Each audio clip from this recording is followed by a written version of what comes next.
Hi students, from today we are starting the revision of NCERT question answers of chapter number 3rd, that is metals and non-metals. So first we start with the blueprint question answers of page number 40. So our first question is that is give an example of a metal which is a liquid at room temperature. कहता है हमें वो metal की example बतानी है जो room temperature के ऊपर लिक्विड स्टेट में एग्जिस्ट करता है. वो कौन सा मेटल होता है? मरकरी. कहता है मरकरी ऐसा मेटल है जो रूम टेम्परेचर के ऊपर लिक्विड स्टेट में एग्जिस्ट करेगा. नेक्स्ट हमें बताना है वो उस मेटल के बारे में जिसको हम आसानी से नाइफ के साथ कट कर सकते हैं, चाकू के साथ उसको कट कर सकते हैं. वो कौन सा मेटल होता है? सोडियम मेटल है. सोडियम मेटल को हम इजीली क्या कर सकते हैं? कट कर सकते हैं नाइफ के साथ. नेक्स्ट इज कहता है हमें उस मेटल के बारे में बताना है जो बेस्ट कंडक्टर होता है हीट का. हीट का बेस्ट कंडक्टर कौन सा मेटल होता है? That is silver. Next is give an example of a metal which is a poor conductor of heat. के पुअर कंडक्टर हीट का कौन सा होता है? लेड. लेड के हमारे पास सबसे पुअर कंडक्टर होता है हीट का, वो हीट को कंडक्ट नहीं करता.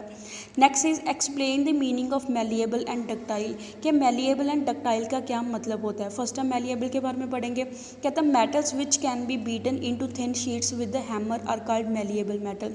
वो मेटल जिनको हम क्या कर सकते हैं? हैमर के साथ, हथौड़े के साथ बीट करके पतली शीट में कन्वर्ट कर सकते हैं, उनको हम क्या बोलते हैं? मेलिएबल मेटल्स बोलते हैं.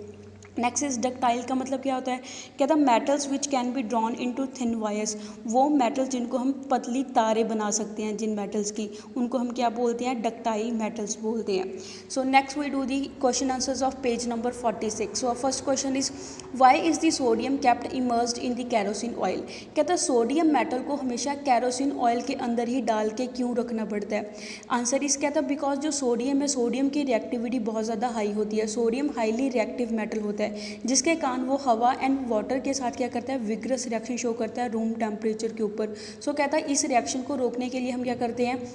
इसको कैरोसिन ऑयल के अंदर डिप करके रखते हैं, मिट्टी के तेल के अंदर इसको डाल के रखते हैं ताकि ये हवा या पानी के कांटेक्ट में ना आ सके. बिकॉज कहता है अगर ये हवा या पानी के कांटेक्ट में आता है वो रिएक्शन काफ़ी ज़्यादा विग्रस होती है, इवन वहाँ पे फायर को भी ये क्या कर लेता है? कैच कर लेता है. तो इस रिएक्शन को रोकने के लिए हम हमेशा इसको क्या करते हैं? कैरोसिन ऑयल के अंदर डिप करके रखते हैं. Next is right the equation for the reaction of iron with steam. कहता है हमें इक्वेशन लिखनी है रिएक्शन के लिए, दैट इज़ आयरन जब स्टीम के साथ रिएक्शन शो करेगा. आयरन का सिंबल क्या होता है? Fe सिंबल होता है. स्टीम किसकी होती है? पानी की स्टीम होती है, भाप है वो. तो वाटर का फॉर्मूला क्या होता है? H2O. जब क्या था वाटर के साथ आयरन रिएक्शन शो करेगी उस दौरान प्रोडक्ट क्या मिलता है? आयरन का ऑक्साइड मिलेगा, that is Fe3O4 iron oxide मिलता है. एंड साथ में क्या वहाँ से क्या होगी? हाइड्रोजन गैस लिबरेट होगी. इस इक्वेशंस को आप बैलेंस कर लोगे. Next is calcium and potassium with water. कहता है जब कैल्शियम एंड पोटाशियम वाटर के साथ रिएक्शन शो करते हैं, दैट इज कहता है कैल्शियम का सिंबल Ca होता है. जब वो वाटर के साथ रिएक्शन शो करेगा वो क्या बनाएगा? कैल्शियम का हाइड्रोक्साइड बनाएगा एक्व सोल्यूशन के अंदर. एंड साथ में हमारे पास क्या मिलती है? हाइड्रोजन गैस मिलती है. सिमिलरली कहता है जो पोटाशियम है वो भी वाटर के साथ रिएक्शन शो करके क्या देता है? पोटाशियम हाइड्रोक्साइड देगा. एंड साथ में वहाँ से क्या होगी? हाइड्रोजन गैस लिबरेट होगी. So next question is samples of 4 metals A, B, C and D were taken and added to the following solution one by one. The result obtained have been tabulated as follow. कहता आपके पास 4 metals है, that is A, B, C and D metals है. उनको आपने क्या करना है? जो सोल्यूशन आपको दिए गए हैं 1 by 1 उनके अंदर उस मेटल को डाल के देखना है कि वहाँ पे क्या रिएक्शन हो रही है. कहता उसका डाटा है जो आपको इस टेबल की फॉर्म में गिवन दे रखा है. दैट इज़ जैसे आपको टेबल में शो हो रहा है. कहते हैं जब ए मेटल को आयरन सल्फेट के अंदर डालते हैं उस दौरान कोई भी रिएक्शन शो नहीं होती. ऐसे कहता है जब ए को कॉपर सल्फेट के अंदर डालेंगे उस दौरान वो क्या करता है? डिस्प्लेसमेंट रिएक्शन को शो करता है. एंड जिंक सल्फेट के साथ उसकी रिएक्शन शो नहीं करवाई है, ना ही सिल्वर नाइट्रेट के साथ उसकी रिएक्शन शो करवाई है. नेक्स्ट इज कहता है सिमिलरली जो बी मेटल है, बी मेटल को जब आयरन सल्फेट के अंदर डालेंगे उस दौरान वो डिस्प्लेसमेंट रिएक्शन देगा. एंड बी को जब जिंक सल्फेट के अंदर डालते हैं वो वहाँ पर कोई भी रिएक्शन है वो नहीं शो करता. ऐसे कहता है जो सी मेटल है, सी मेटल को जब आयरन सल्फेट के अंदर डालेंगे उस दौरान वहाँ पे कोई भी रिएक्शन नहीं होगी. कॉपर सल्फेट के अंदर भी वो कोई भी रिएक्शन नहीं देगा. सिमिलरली कहता है जिंक सल्फेट के अंदर भी वहाँ पे भी कोई रिएक्शन है वो नहीं शो करेगा. बट कहते हैं जब सी को सिल्वर नाइट्रेट के अंदर डालते हैं उस दौरान वहाँ पे क्या होती है? डिस्प्लेसमेंट रिएक्शन शो होती है. नेक्स्ट इज कहते हैं जो डी मेटल है, डी मेटल को जब आयरन सल्फेट के अंदर डालेंगे वहाँ पे कोई रिएक्शन नहीं होती है, जब डी को कॉपर सल्फेट के अंदर डालते हैं वहाँ पे भी कोई रिएक्शन नहीं होती है, डी को जिंक सल्फेट के अंदर डालेंगे वहाँ पे भी कोई रिएक्शन शो नहीं करता। सिमिलरली कहते हैं डी को सिल्वर नाइट्रेट के अंदर डालते हैं वहाँ पे भी वो कोई भी रिएक्शन शो नहीं करता। कहता है इस टेबल को यूज़ करके हमें फॉलोइंग क्वेश्चन का आंसर देना है। जैसे फर्स्ट हमें आंसर देना है which is the most reactive metal. कहता है A B C and D में से कौन सा मेटल है वो सबसे ज़्यादा क्या है, रिएक्टिव मेटल है। फर्स्ट हम देखेंगे कि iron, copper, zinc and silver इनमें से सबसे ज़्यादा रिएक्टिव मेटल कौन सा होता है। इनमें से सबसे ज़्यादा रिएक्टिव मेटल कौन सा होगा, आयरन सबसे ज़्यादा रिएक्टिव होता है। दैट मीन्स कहता है हमारे पास इन चारों में से जो आयरन को डिस्प्लेस करेगा उसकी रिएक्टिविटी क्या होगी, सबसे ज़्यादा होगी। Because iron, copper and zinc, silver के कंपैरेटिवली इन चारों में से आयरन की रिएक्टिविटी पावर सबसे ज़्यादा होती है। तो दैट मीन्स अगर कहता है इन चारों में से आयरन की रिएक्टिविटी ज़्यादा है तो जो इन ए बी सी डी में से जो आयरन को डिस्प्लेस करेगा उसकी रिएक्टिविटी है वो आयरन से भी क्या होगी, ज़्यादा रिएक्टिविटी होगी। दैट मीन्स कहता है वो कौन सा रिएक्शन शो कर रहा है, बी वाला मेटल शो कर रहा है। बी आयरन के साथ डिस्प्लेसमेंट रिएक्शन शो कर रहा है। दैट मीन्स बी की रिएक्टिविटी आयरन से भी क्या है, ज़्यादा है। तो आंसर हमारे पास क्या हो गया, बी मेटल यहाँ पे आ गया। Next is what would you observe if B is added to a solution of copper sulphate. कहता है अगर आप बी को कॉपर सल्फेट के सॉल्यूशन के अंदर डालोगे उस दौरान आपके पास क्या रिएक्शन होगी।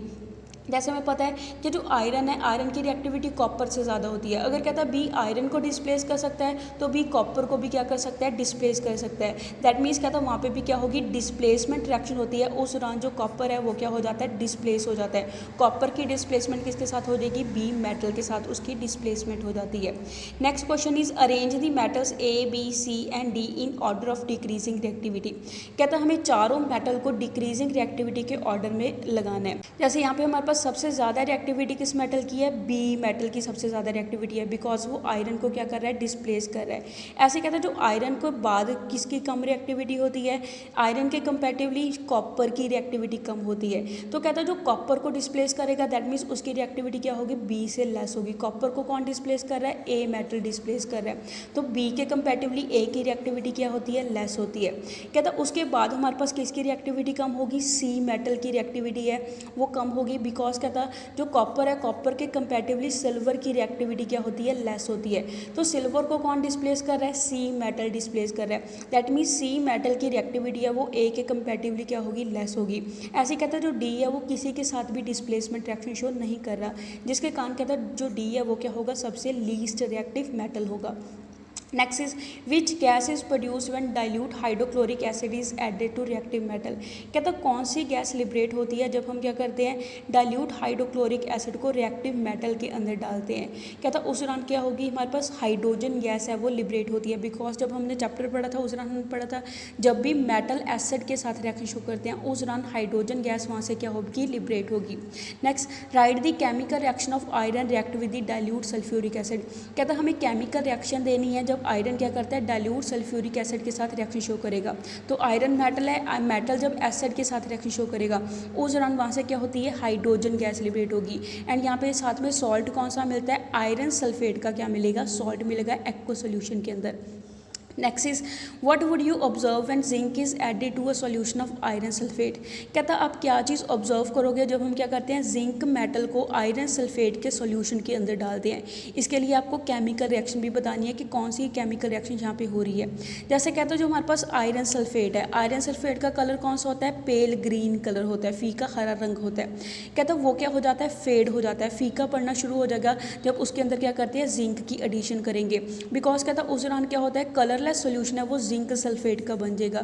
जिंक सल्फेट का सोल्यूशन बनने के कारण जो आयरन सल्फेट है उसका कलर क्या हो जाएगा, फीका पड़ना शुरू हो जाता है। उस दौरान कहता है हमारे पास क्या होगी, डिस्प्लेसमेंट रिएक्शन होती है। जैसे कहते हैं जब हम जिंक की एडिशन करेंगे आयरन सल्फेट के अंदर उस दौरान जिंक की रिएक्टिविटी आयरन से ज़्यादा होती है, जिसके कारण जिंक क्या करता है, आयरन को डिस्प्लेस करके खुद जाके सल्फेट के साथ जिंक सल्फेट का सॉल्ट बना लेगा। एंड साथ में क्या मिलेगी, आयरन मिलेगी। कहते हैं यहाँ पे जिंक सल्फेट का सोल्यूशन बनने के कारण जो पेल ग्रीन कलर है वो फेड होना शुरू हो गया। बिकॉज कहते हैं जो जिंक सल्फेट का सॉल्ट है वो क्या होता है, कलरलेस सॉल्ट होता है। एंड यहाँ पे जो आयरन मिला है, आयरन का कलर क्या होता है, ग्रेइश कलर होता है। नेक्स्ट हम डिस्कस करेंगे blueprint question answers of page number 49। First is right the electron dot structure of sodium, oxygen and magnesium. हमें इलेक्ट्रॉन डॉट स्ट्रक्चर लिखना है सोडियम, ऑक्सीजन एंड मैग्नीशियम के लिए। जैसे कहते हैं जो सोडियम है, इलेक्ट्रॉन डॉट स्ट्रक्चर हम कैसे लिखते हैं, सबसे पहले उसका सिंबल लिखेंगे। सिंबल के आसपास क्या लिखते हैं हमारे पास कि उसके आउटरमोस्ट शेल में कितने नंबर ऑफ इलेक्ट्रॉन प्रेजेंट है। सबसे अखीले शेल में जितने नंबर ऑफ इलेक्ट्रॉन प्रेजेंट होंगे या तो उसको डॉट के साथ डिनोट करते हैं या फिर उसको क्रॉस के साथ डिनोट करते हैं। जैसे कहते हैं जो सोडियम मेटल है, सोडियम की हमारे पास इलेक्ट्रॉनिक कन्फिगरेशन क्या होती है 281 उसकी इलेक्ट्रॉनिक कन्फिगरेशन होती है, बिकॉज उसका एटॉमिक नंबर क्या होता है 11 एटॉमिक नंबर होता है। एज दैट कहता है सोडियम के सबसे आउटरमोस्ट शेल में एक इलेक्ट्रॉन है, तो सोडियम सिंबल के ऊपर हम क्या लगा देते हैं 1 डॉट को लगा देते हैं। वो क्या रिप्रेजेंट करता है, सोडियम के आउटरमोस्ट शेल वाले 1 इलेक्ट्रॉन को क्या करेगा, डिनोट करेगा।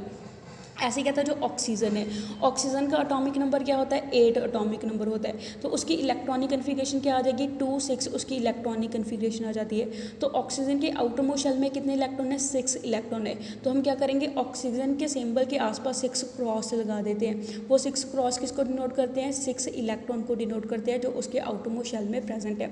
ऐसे कहते हैं जो मैग्नीशियम है, मैग्नीशियम का एटॉमिक नंबर 12 होता है, तो उसकी इलेक्ट्रॉनिक कन्फिगरेशन क्या आ जाएगी 282 उसकी इलेक्ट्रॉनिक कन्फिगरेशन आ जाती है। तो मैग्नीशियम के आउटरमोस्ट शेल में कितने इलेक्ट्रॉन होते हैं 2 इलेक्ट्रॉन होते हैं, तो 2 इलेक्ट्रॉन को हम 2 डॉट के साथ क्या करते हैं रिप्रेजेंट करते हैं। नेक्स्ट पार्ट में हमें क्या चीज़ बतानी है, show the formation of sodium oxide and magnesium oxide by the transfer of electron. कहता है ये जो हमारे पास सोडियम ऑक्साइड का फार्मूला बनता है एंड मैग्नीशियम ऑक्साइड का फार्मूला बनता है, इसको शो करना है इलेक्ट्रॉन की ट्रांसफ़र करके कि कैसे किससे किसकी तरफ को इलेक्ट्रॉन ट्रांसफ़र हो रही है। फर्स्ट हम डिस्कस करेंगे सोडियम ऑक्साइड के बारे में। जैसे हमने ऊपर पढ़ा है कि सोडियम का इलेक्ट्रॉन डॉट स्ट्रक्चर में क्या होता है, सोडियम के आउटरमोस्ट शेल में एक इलेक्ट्रॉन होता है जिसको हम 1 डॉट के साथ एक्सप्रेस करते हैं।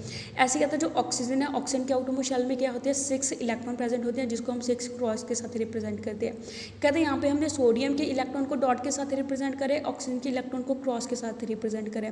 वो दोनों को अलग से एक साथ इसलिए हम डिनोट करते हैं बिकॉज कहता है दोनों के बीच में हमें डिफरेंस बताना है कि हमें तभी पता चलेगा कि किसका इलेक्ट्रॉन किसकी तरफ को ट्रांसफ़र हो रहा है। ऐसे कहता है जो सोडियम है, सोडियम क्या करता है स्टेबल होने के लिए अपना एक इलेक्ट्रॉन क्या कर देगा ऑक्सीजन को ट्रांसफ़र कर देगा। एज ए साइड कहता है उस दौरान सोडियम के ऊपर क्या आ जाता है 1 यूनिट पॉजिटिव चार्ज आ जाता है, बट ऑक्सीजन को स्टेबल होने के लिए अभी एक और इलेक्ट्रॉन की ज़रूरत है। वो दूसरा इलेक्ट्रॉन किससे लेता है, दूसरे सोडियम एटम से लेता है। कहते हैं तो दूसरा सोडियम एटम है वो भी क्या करता है अपना एक इलेक्ट्रॉन ऑक्सीजन को ट्रांसफ़र कर देगा, तो उसके ऊपर भी क्या आ जाता है 1 यूनिट पॉजिटिव चार्ज आ जाता है। ऐसे कहता है ऑक्सीजन ने 2 इलेक्ट्रॉन को गेन करा है दोनों सोडियम एटम से। एज ए रिजल्ट ऑक्सीजन के ऊपर क्या आ जाएगा 2 नेगेटिव चार्ज आएगा। कहते हैं यहाँ पे जो 2 डॉट लगे हैं वो किसको रिप्रेजेंट करते हैं, ये दोनों इलेक्ट्रॉन किसके हैं, जो उसने सोडियम से इलेक्ट्रॉन लिए हैं उसको रिप्रेजेंट करते हैं।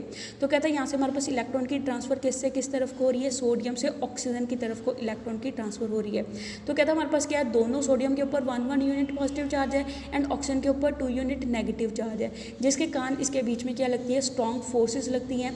एज ए रिजल्ट कहता है वहाँ पे हमारे पास किसकी फॉर्मेशन होती है, सोडियम ऑक्साइड की क्या हो जाएगी फॉर्मेशन हो जाएगी। उसका फार्मूला क्या होगा Na2 उसका क्या होता है फार्मूला होता है। कहता है यहाँ पे जो चार्ज है वो क्या हो जाता है न्यूट्रल हो जाता है, बिकॉज 2 सोडियम होने के कारण 2 पॉजिटिव चार्ज है एंड ऑक्सीजन के ऊपर 2 नेगेटिव चार्ज है, ये दोनों चार्ज क्या हो जाएंगे न्यूट्रल हो जाएंगे एंड वहाँ से हमारे पास क्या हो जाती है आयनिक कंपाउंड की फॉर्मेशन हो जाती है। ऐसे नेक्स्ट हम पढ़ेंगे फॉर्मेशन ऑफ मैग्नीशियम ऑक्साइड कि मैग्नीशियम ऑक्साइड की फॉर्मेशन कैसे होती है। जैसे कहते हैं मैग्नीशियम के आउटरमोस्ट शेल में 2 इलेक्ट्रॉन होते हैं जिसको हम 2 डॉट के साथ रिप्रेजेंट करते हैं। ऐसे कहता है ऑक्सीजन के आउटरमोस्ट शेल में कितने इलेक्ट्रॉन होते हैं 6 इलेक्ट्रॉन होते हैं जिसको हम 6 क्रॉस के साथ रिप्रेजेंट करते हैं। तो कहता है मैग्नीशियम स्टेबल होने के लिए क्या करता है अपने आउटरमोस्ट शेल वाले 2 इलेक्ट्रॉन ऑक्सीजन को ट्रांसफर कर देता है। कहता है वहाँ पे पीछे हमारे पास जो मैग्नीशियम की इलेक्ट्रॉनिक कन्फिगरेशन है वो कितनी होती है 2-8 बचती है। एज ए रिजल्ट कहता है वहाँ पर हमारे पास क्या हो जाता है मैग्नीशियम के आउटरमोस्ट शेल में 8 इलेक्ट्रॉन पूरे हो जाएंगे एंड वो 2 इलेक्ट्रॉन को लूज करके क्या हो जाता है स्टेबल हो जाता है। तो मैग्नीशियम के ऊपर क्या आ जाएगा 2 यूनिट पॉजिटिव चार्ज आ जाएगा। ऐसे कहता है जो ऑक्सीजन है वो क्या करता है 2 इलेक्ट्रॉन को मैग्नीशियम से गेन कर लेता है, 2 इलेक्ट्रॉन को गेन करके वो भी क्या हो जाता है स्टेबल हो जाता है। उसकी भी इलेक्ट्रॉनिक कन्फिगरेशन क्या आ जाती है 2-8 आ जाती है, उसके भी आउटरमोस्ट शेल में 8 इलेक्ट्रॉन पूरे हो जाते हैं, तो उसने 2 इलेक्ट्रॉन मैग्नीशियम से गेन करे हैं जिसके कारण उसके ऊपर क्या आ जाता है 2 यूनिट नेगेटिव चार्ज आ जाएगा। एज ए रिजल्ट कहता है वहाँ पर हमारे पास क्या होती है पॉजिटिव एंड नेगेटिव चार्ज होने के कारण उसमें स्ट्रॉन्ग फोर्सेज ऑफ अट्रैक्शन लगती है एंड वहाँ से हमारे पास मैग्नीशियम ऑक्साइड की क्या हो जाती है फॉर्मेशन हो जाती है। नेक्स्ट इसका लास्ट पार्ट क्या है, what are the ions present in these compounds. कहता है हमारे पास जो मैग्नीशियम ऑक्साइड है एंड सोडियम ऑक्साइड है, इन दोनों के अंदर कौन कौन से आयन प्रेजेंट है। जैसे कहता है जो सोडियम ऑक्साइड है उसके अंदर कौन से हमारे पास आइंस प्रेजेंट है, 2 सोडियम केटाइन प्रेजेंट है एंड 1 हमारे पास ऑक्साइड एनाइन प्रेजेंट है। ऐसे कहता है जो मैग्नीशियम ऑक्साइड है, मैग्नीशियम ऑक्साइड के अंदर भी हमारे पास क्या है, 1 मैग्नीशियम 2 पॉजिटिव चार्ज वाला केटाइन प्रेजेंट है एंड ऑक्सीजन 2 नेगेटिव चार्ज वाला एनाइन उसके अंदर क्या है, प्रेजेंट है। ऐसे हम फाइंड आउट कर लेंगे कि हमारे पास कौन से ऑक्साइड के अंदर कौन कौन से आयन है वो क्या है, प्रेजेंट है। So that's all for today. Stay home, stay safe, thank you.